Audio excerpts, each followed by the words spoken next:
Hello, all you cosmic travelers and wanderers. This is Darlene Van de Grift and K. Melissa Waterman, inviting you to join us today in our episode of Expansion from Within, Exploring Multidimensionality.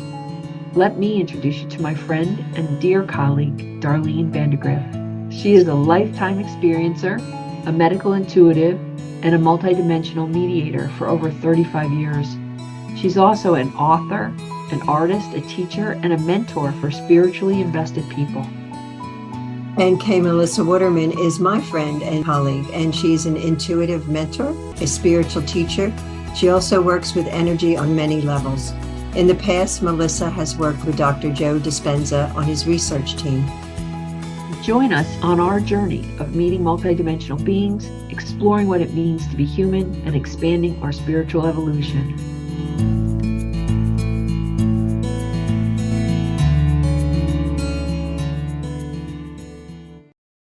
Today, we have a guest. Tanya Robie's with us today. Tanya is an author, a story doula, a writing and yoga teacher. She's also a brand partner with Young Living Essential Oils. She has all kinds of great info about these books we keep hearing about. Tanya, welcome. Thank you. Hi, everyone. So Tanya, would you mind telling us how you met Darlene? How did you guys get involved with each other? Oh, that's a story. I was blessed to be introduced to Darlene in 2021, about a week after completing 2 years of telepathy training during shutdown and the pandemic, which was a word I didn't know the definition to when I signed up for those classes. And soon after I finished taking 3 levels of training, I was introduced to Darlene through a mutual friend, actually, in fact, my mother-in-law, Peggy Jackson, who said she had a really good friend who had been told by her guides that she had a book knocking, but she's a painter and quote unquote, not a writer. And she thought that I might be able to support Darlene in bringing story through. So Darlene and I met along with Peggy outside at a beautiful lake. We had a conversation and I offered up some guidance, some support in how Darlene might honor the call of the voices that were knocking.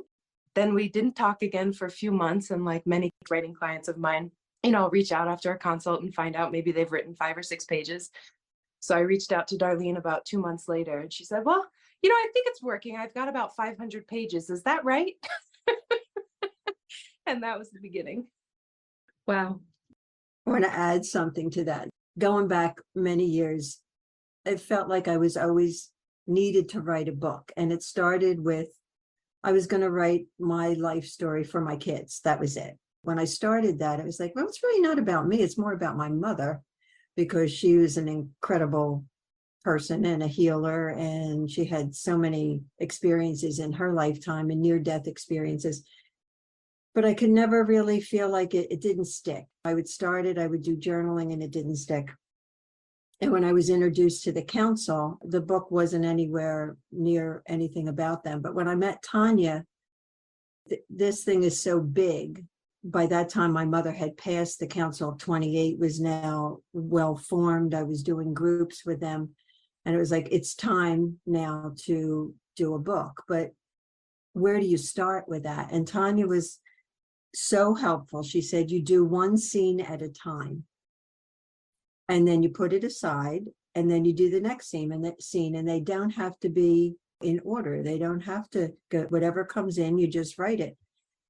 And so that was so easy for me that when I handed her what I considered the book about 6 months later, which was actually turned into 5 books. And then about 3 or 4 months ago, I looked back on what I handed her. Oh, it was bones. It was less than bones. It was just, I was like, how did this book emerge from that? Because it was just like little scenes, like, oh yeah, somebody said this and this. But there wasn't any meat to it. It was just what came through in the moment. And then I move on to the next one and the next one. So it was many, many, many, many pages for her. But it's the creative process that happened that built the body of the 5 books. That's really something. Can either one of you speak to that creative process? How did it come together from these bones? Tanya, can you say? It's really been one of the most magical experiences I've had as a writer and especially as an editor. It's been a very different process than anyone I've ever worked with before. And I've been doing this work for almost 15 years. So like Darlene said, when we met, what I remember you saying to me, Darlene, was that you've been working with this council, and that Ellie kept knocking saying, I need you to write my story. I need you to write my story. And you kept answering with, I'm a painter, not a writer. I'm a painter, not a writer. And I said, like she just said, just write anything. And when anybody sits down at a blank canvas and is like, okay, I'm going to sit here and write a book, I think that is a process that can be very overwhelming to the mind. And so what I often say to my clients is, instead of trying to take on the whole book, take it on a scene at a time and follow the light and energy where the places that feel like they need to come through. Darlene did that diligently. And when I checked in, and she had that close to 500 pages after the first couple of months. And that's one of the distinct things that's very different with working with Darlene, is she is hands down the fastest writer I have ever worked with. One of the things that I watch in the creative process for all of us writers and creators is that often the biggest obstacle in creation is getting beyond the mind to be able to write. So many of the clients I work with, they're asking for support for deadlines to be able to keep moving the project forward. Perhaps it's Darlene's decades of being a channel, but for me, one of the teachings, one of the blessings I've gleaned from the experience of working in co-creation of these books is how much the creative process is a channel process, is a pulling of the story through. And Darlene has fewer obstacles than anyone I've ever worked with, which is to say, it's very hard for me to keep up with her. She's constantly pulling stories through. And so back then, the first draft Darlene turned in, which was a very, like she said, bones first draft of what is now expanded into 5 books, was around 500 pages. It was very raw, which was exactly what I had told her to do, is just write as it came through. But something I'm always reading for as an editor to see if, it's even a match, if it's a client and a project that I want to engage with, is again, I'm looking for light and energy on the page. Is there story here? Is there an essence that needs to come through? Writing and reading and stories is a beautiful art of healing. And I'm always looking for what's the medicine that the world needs now. And what I can say, because it wasn't anywhere close to a complete story yet, is that even though it wasn't yet coherent, all I can say is from go, it was like there was so much energy in the pages that I could feel the need for the stories to come through.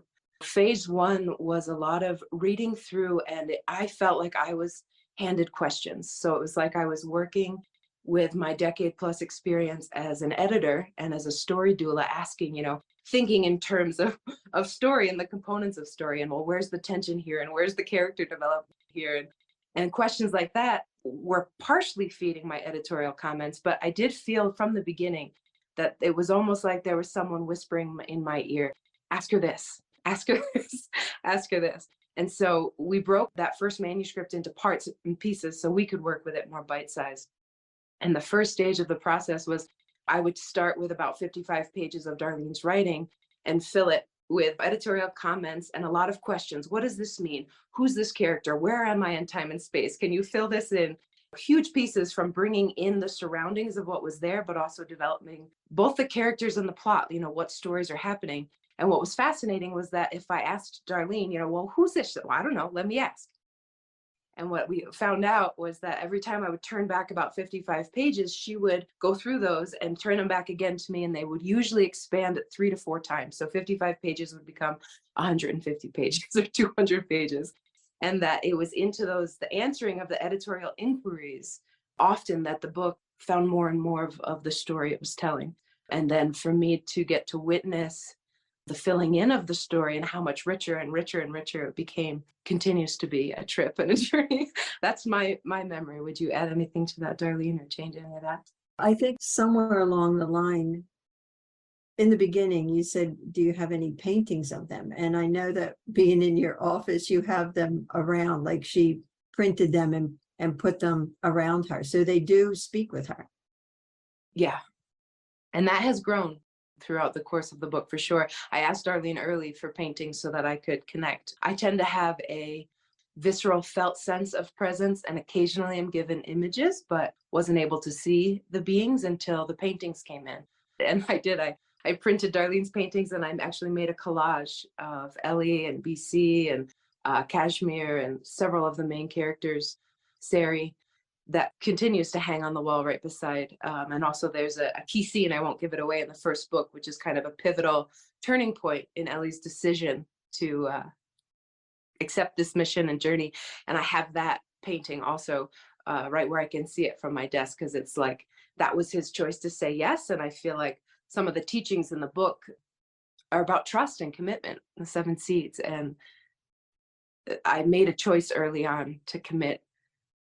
And I do, whenever I sit to work with them, I look at the paintings, I welcome them in, I offer myself to be of service, and we go from there. How is the telepathy class helping you connect with them? Yeah, it's one of those things where I couldn't have, it's like the beauty of life, right? I could never have planned this. I have had a spiritual practice forever, but it really deepened in my early 20s. And in my 30s, I studied at Kripalu and became a yoga teacher and got really deeply immersed in spiritual teachings that opened my awareness and my consciousness to a place that I hadn't been yet. And then when the pandemic hit, shutdown was so intense, I know, for all of us. And I have now a dear friend and colleague, but at the time a woman that I respected and knew but didn't know well, a woman named Lindsay. Got an email from her, and those of you that know me, email's not always my strong suit, but for whatever reason, I was drawn to this email. And I was sitting on my hammock outside in shutdown, and I got a notification on my phone, and my notifications wasn't even turned on, but it showed up, and it was this invitation from Lindsay to study telepathy. And I thought, I didn't even really know what the word meant. So I read the email, I got chills like crazy, and I was like, whatever, the world is crazy, I'm losing it. Put the email away. I was in my hammock with my notebook and other things. And so I closed my phone, and my hammock threw me onto the ground, literally. I got thrown onto the ground with all my things. And as I'm recollecting my stuff from falling, my phone dings again. And it's the same notification about this email that I've now already read. No, there's no reason it should be going off. I said yes to that class with no idea why. And all I can reflect now in hindsight is that it was preparing me for these books. I didn't really believe in channeling, to be honest. I had no concept of what it is to be multidimensional. I had never thought about life, and certainly my life or past lives, extending beyond planet Earth. It feels like the telepathy, I couldn't be in co-creation with Darlene if I had not taken those trainings, because I think the bottom line is these books, these are Ellie's memoirs. And I was thinking about this last night. The beings are the storytellers. Darlene is the fire hose that brings the stories through. And I'm like the shaper of water. Darlene pulls it through and it splashes across the page. And then I come in as the story architect. But it's not my story to tell. It is Darlene's, and the being story to tell. But it feels like I'm working with an internal barometer. If I start to write something into the manuscript that isn't in resonance with their story, they let me know. It feels like a closing in my body. It feels like, nope, that's not it. And in those places, then I'll put a bubble to Darlene. What is, where does this go? Some of that I can write in myself, and a lot of it she needs to pull through. I think creative work is a dance with the unseen. And with Darlene, that process has been conscious and intentional instead of something, I think we all pray to get into a writer's flow, to hit that stride of creative high when we're really in flow. I think, working with Darlene has taught me, we can reverse engineer that. And instead of just praying for the muse to someday show up, sit down and intentionally become an open vessel and choose to commit to keep showing up to the pages so that the story comes through. How has telepathy played a part? It's the whole part. It is their story. Does it feel like this project will end up impacting how you are a story doula? Oh, absolutely. It already has. Yeah. I teach writing classes online. I was very inspired by Elizabeth Gilbert's Big Magic many years ago. She released that book, and she talks about creativity as an entity that floats. And she talks about, preparing the body as a vessel to be prepared for when an idea as a floating entity comes through. And so for years already before meeting Darlene, I would speak to that process, creativity with a capital C, and what are practices, yogic philosophy, meditation, movement practices that support the human writer to get out of their own way. And so I kind of feel like with working with Darlene, it was like, oh, this is what I've been studying all of these years, but nobody was using these words. Nobody was calling it channeling. Nobody was talking about light beings that have something to say in support and in attempt to heal and support humanity and Earth's evolution. It feels kind of like having more direct language to speak into a practice that I think is becoming more and more mainstream. But until this work, I didn't have the language or the comprehension yet to be able to connect the dots in those ways. So yes, with my writers, I'm teaching them how to connect and talk more openly about channeling, looking more at the processes of what is it to really surrender to story. So like a memoir class I'm teaching right now, before students began, I said, write me a little bit about what you know about your story. And at the same time, all that you don't yet know is what I'm most excited about. Darlene's willingness to put down the bones created a vortex where we could pull in hundreds and hundreds and hundreds and hundreds of more pages of story that needs to be told. And so trying to share those teachings with others, and I'm delighted by the feedback I'm getting from my writers and myself. If I come in with excitement to surrendering into what I don't know, instead of the mind saying, well, I have to have a perfect outline and know exactly how the story is in order to write my book. It's like, you're never going to write a book that way. You're going to talk yourself out of it. But if your only job is to show up and listen and to be open, and later shape the story, I think it's just a completely different practice. Yeah, and I want to add to that, that was an awareness that I just had this weekend. My thinking process and how I've always worked in my life, even separately from writing a book or any of that, is I love puzzles and I paint. How they work with me is like the bare bones that I gave Tanya initially was like the border of a puzzle. And then they fill the pieces of what's significant. Or in the painting, you put the background on and then you start to see what starts to emerge and where do you want to put this, this, and this. And they've always worked with me, even in my own personal work. They'll give me a phrase in the middle of the night and I'll go, oh, well, like this one phrase that came up recently was karma to dharma. Okay, so that's probably this workshop that I'm thinking about doing in Vermont. Well, no, it's a whole other energy of doing a YouTube section of explaining my process of what happens to me and being multidimensional on a regular basis. Like I wouldn't have put that to it, but then all of a sudden the piece goes, oh yeah, now it belongs here. It's that process for me. And then synchronicity increases. Like that's what it feels like these books are about. When you read it and you can identify in a different way of mindfulness and how to relate to multidimensionality, how encompassing it is, then it comes into your life and your synchronicity increases. Being aware of that is something you have to commit to.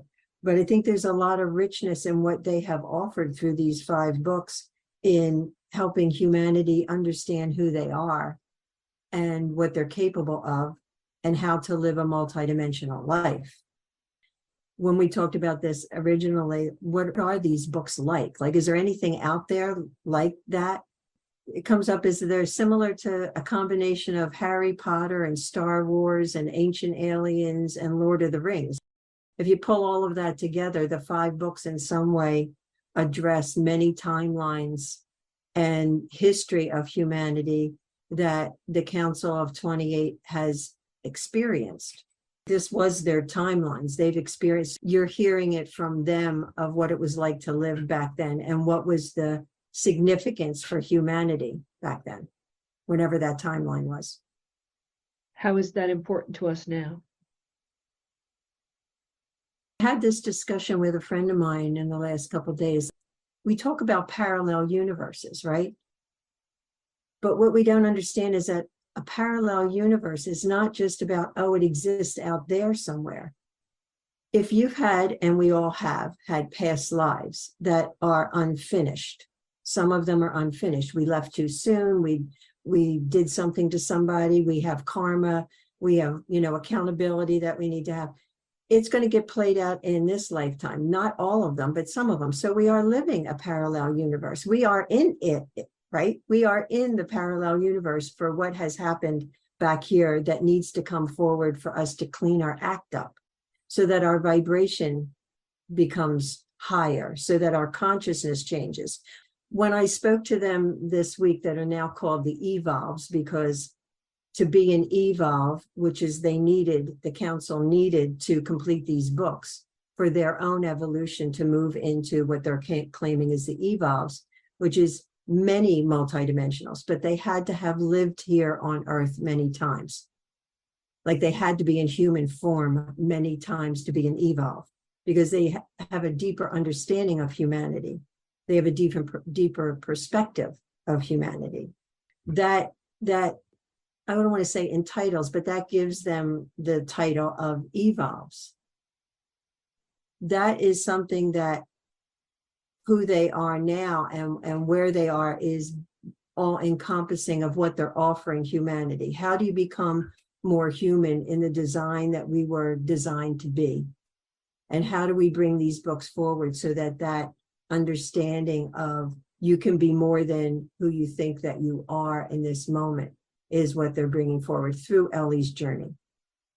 It makes me very excited. Both of you speaking about it, I cannot wait to read these books.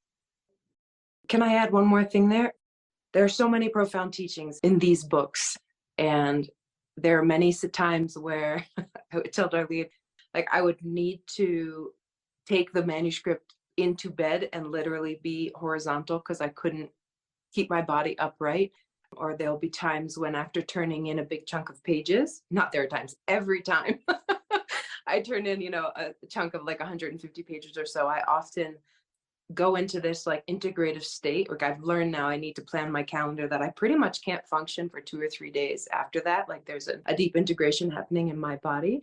But I think one of the many teachings and gifts of the book is that it helps us to understand not only what multidimensionality is, but by how bringing our consciousness to the knowing that we are multidimensional, that we then gain access and the benefits of the incredible gifts that the light beings have to share with us. And that by more consciously cultivating those relationships is a means to help with what Darlene was just talking about, to help clear timelines, to help heal accumulation of karma and the stuff that we came in for. So in my journey of being in co-creation with Darlene and the beings, through a lot of those questions I put in the manuscript, Darlene has discovered connections to past lives of mine that are interconnected with some of the beings with whom she works. And that was really when it got very interesting because beings who are not really in the books, are on the peripherals, the fringes of the books, are connected to me. And they were in private channeled sessions with Darlene that we did. She was able to share with me a deeper knowing that me and my other past lives are working through a lot of the same stuff. And when I was able to be in conscious healing practices with these other aspects of myself, a lot has shifted. And I would say the degree to which I am healing, expanding, evolving, changing is only becoming more pronounced the longer we work together. What a Yeah. gift. Yeah, and a blessing. A tremendous blessing. Can you give us a taste of 1 or 2 of the timelines that have been discussed in these books? It starts out with Earth in some way. I mean, I can give you the kind of list of them, and then if there's something that stands out.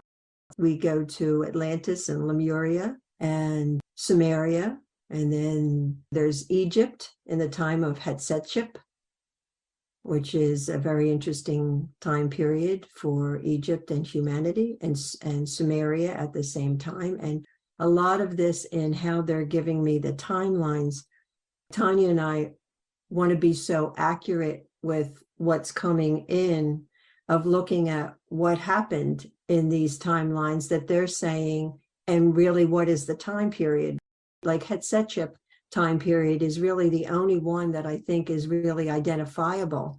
The others, we had to do some research to say, what area are they talking about? Because time doesn't exist for them, right?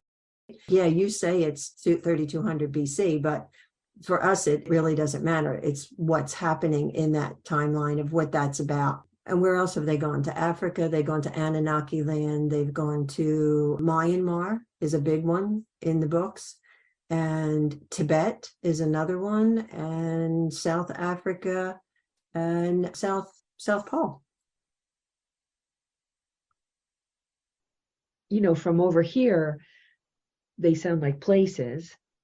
I understand what the meaning of a timeline is, and I hope that our listeners also, by now, if they've been listening for any length of time, understand that these are strands of time, lifetimes, and on a kind of a continuum that isn't really linear, that can happen next to each other, on top of each other, and literally joined with each other.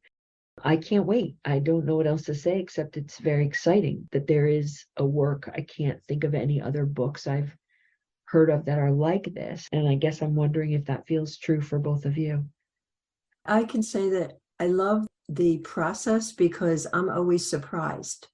I'll be writing and they'll say something and I'll go, wait a minute, doesn't that mean what? And then they'll bring in, oh, that's somebody that I know now. This being, this person, this whatever in whatever book that I'm writing, it's like, oh, didn't you know that is who she is or he is? It relates to me in my personal life now about many of those characters in some way of how they're in my life or have been in my life. And I can see the correlation of what happened back then and what I went through with them. It's always a surprise to me. Like I'm writing and yeah, okay, this was, oh my God, that is who that is. It just is. You have to put the pen down or I stop typing and it's a little bit of a shock to say, oh, that makes so much sense. And then I can move into my own personal work about what I didn't clear.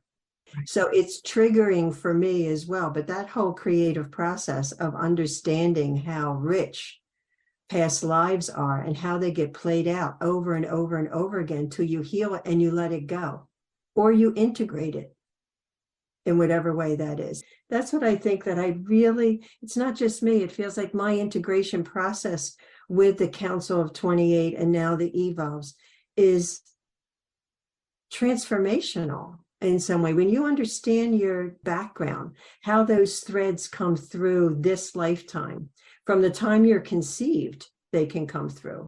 And then they get opened up and then they get unraveled. And then you're in a relationship with this person or that person that was way back then. What are we going to do about that? How do we change that? How do we make it better here? What choices do we make that dissolves that whole timeline? And we become more integrated.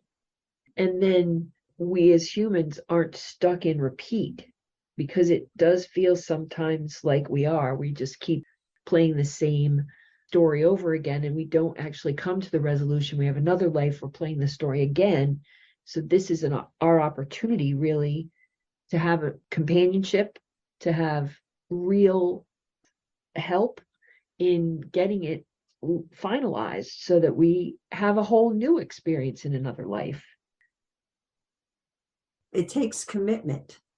There's some people that I've worked with that keep repeating the same thing over and over and over and over and over again. They're in that loop and they don't choose to move out of it. They're not committed into what's next.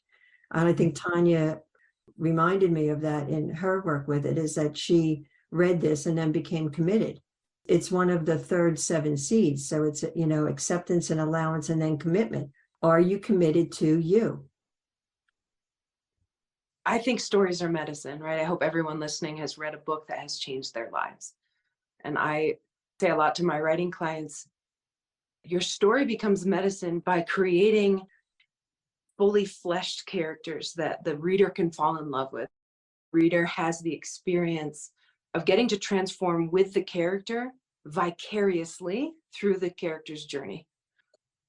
For me, all the books I've read so far is bringing me through a human experience. It's like you read about somebody hiking the Pacific Crest Trail to release the grief and the agony of childhood and relationship. And I can be on that journey. And while I haven't had the same experiences as that person, I can relate to the feeling of loneliness. I can relate to the feeling of abandonment. I can relate to So then I get to heal by watching that character heal. But with Darlene's books, it's taking us on a journey to remember that we are so much more than we remember that we are. And while still it stretches the boundaries of what my mind can comprehend, for me, the visceral sense in my body has been profound transformation. And so if other amazing books have taken me through the healing journey or supported me in my growth and my healing as Tanya the human, I think Darlene's books hold the potential to support not only Tanya, right, but all of my other soul aspects in the bigger, Ellie he declares to the universe, I want to be all that I can be. And I think there is a thread in each of us. I think that is the pulse of humanity. What is my purpose? Why am I here? Right? There's so much pain and suffering that comes with the human experience. So give me a reason. Let me know why I'm here. And I think Ellie, in his very relatable, very flawed, insecure, nervous, not yet fully embodying self-love and acceptance, he holds your hand in such an easy way to know, I don't have to be perfect either. And just like me, he's flawed and still evolving. There's a lot about Ellie's personality and his passion for curiosity and his willingness to evolve, that kind of takes us by the hand and says, come on, and he doesn't get it either. And that's the other part, is that he is discovering. There were so many times where I'd be like, what? And Ellie would say, what? And I'd be like, exactly. And then the teaching would come in because Ellie asked the questions that I have, in that sense of the stories having a capacity to heal. I believe that this story, that the different locations and the different timelines are some of the primary things that have gone wrong, have gotten us to where we are, looking at specifically themes like division. What created divisiveness in humanity from go? Why do we identify as separate instead of equal? Why do we have to work so hard for this thing called equality that I think most of us really yearn for? What is the rift between the divine masculine and the divine feminine, and how has that played out across timelines? What is our relationship, humanity, with the Great Mother, with Earth? Where did we forget that we were her children? How did it become okay? It's not okay for the way humans have treated Earth. I think it's to go back and dig up the roots of, well, here's a different beginning. And if, whatever we put into the field, we can manifest. Anyway. The other thing too is that, the timeline that we're living in right now, we have so many refugees, but this was a refugee planet. We have to really take into consideration with that the field of Earth was seeded initially as a refugee planet, with bringing other beings here, with bringing star seeds here, with bringing all of that. It wasn't just a volunteer, let me just go do that. There was so much happening in the cosmic, in the universe, in the galactic area, where there might have been wars or overcrowdedness, or the planet was dissolving or whatever, that a lot of those beings chose to come here, and Mother Earth opened her doors to say, I will take you. We have that energy on Earth. We haven't gotten rid of that. There's always, in some way, refugees happening, defectors leaving their countries and their organizations and their government. It's how do we manage that? What choices do we make that's different than shipping them off somewhere, or confining them, or killing them? Yeah, it'd be great to do it differently. All of my questions have been answered, and I'm wondering if there's any last things you guys have to say about this beautiful set of books. Tanya and I are working on visibility, which we discovered pretty quickly. And so being visible in this and coming out and giving visibility to the council, completing that for them. Their story to them is why they could move on and why they could become evolves. So it feels like I'm giving them the permission to move on in some way, because their stories are done, and all I can do is become more visible with it, and wherever it goes, it goes. And for you, Tanya?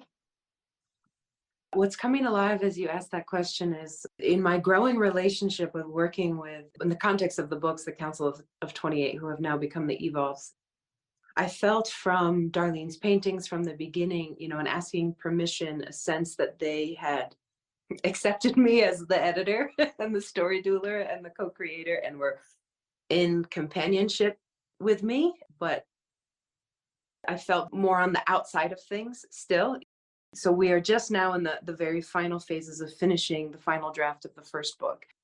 And in preparation to, bring the book into the world, sending it out to be picked up, Darlene and I decided to meet and do ceremony celebration at this stage, but also to really hand it over to the beings of where do you want this to go? Join us in helping us bring these books into the world. And it was in that ceremony that they invited me into the circle. I felt a sense of, from being at the outside to stepping into that circle, so much love, the feeling. I feel like I was high for a couple of days after that ceremony. Since that experience, again, guided by Darlene in some private sessions that we've had, I was invited. The council members offered for me to call in a couple of them to flank me. I feel like a brand newbie when it comes to telepathy and channeling and healing. Part of what the books and Darlene have been supporting me is in helping me step into who I am as a healer and as a channel, and flanked by council members doing my own spiritual work in my own healing. What can I say? It's just that the power, the degree of transformation, what the books have revealed to me more about myself, being able to work together, supported by the council in some of those clearings and healings, has been just hugely transformative, shifting my relationship with my family, shifting who I feel I am as the little sister in the context of my family, helping me stand with courage and knowledge and felt experience about the power and potential for the healing we need, I think, as a species and on the earth right now. So just tremendous gratitude. And I joke with Darlene about, being the first human to read these books. I feel I'm the guinea pig. And I know I am incredibly sensitive, and I'm blessed to have had these years of study to understand a bit more the context through which we're working. But I feel like that's what I'm most excited about, is to see the imprint the books leave in the bodies of the readers who are happy to read them. Well, thank you. Thank you both for doing this, for being the channels that you are, to have this thing come through, this beautiful set of wisdom for us. And I can't wait to see how you both become even more visible, and that these books become household names, so that the world can heal timelines and move forward in a way that's what we all want. We're all talking about the evolution of man, and to heal all of this trauma that we are co-creating daily, it would appear. So this is a turnaround. It's absolutely marvelous. And Tanya, you want to tell them the title? The first book is called EarthBound, The Genesis of the Great Experiment. It's deeply moving. It's a great title. All right. Thank you very much. And I have some announcements to make. You can contact Darlene at soulunion.com, and you can contact me at livingwellbeing.net, and you can reach Tanya at tanyaloves.com. The Cosmic Travelers have a live event on the third Sunday of each month. During this session, all will participate in a guided interactive meditation directly with the Evolves. They were formerly called the Council of 28, if you didn't catch that. Contact Darlene through soulunion.com for payment instructions and for the link to attend. We also have a Facebook page for the Cosmic Travelers. You can search for it on Facebook. Look for it in groups. Please submit your questions. We love your questions. Submit them to soulunion.com. We all three have YouTube channels. You can find the link at the bottom of the blurb on this podcast.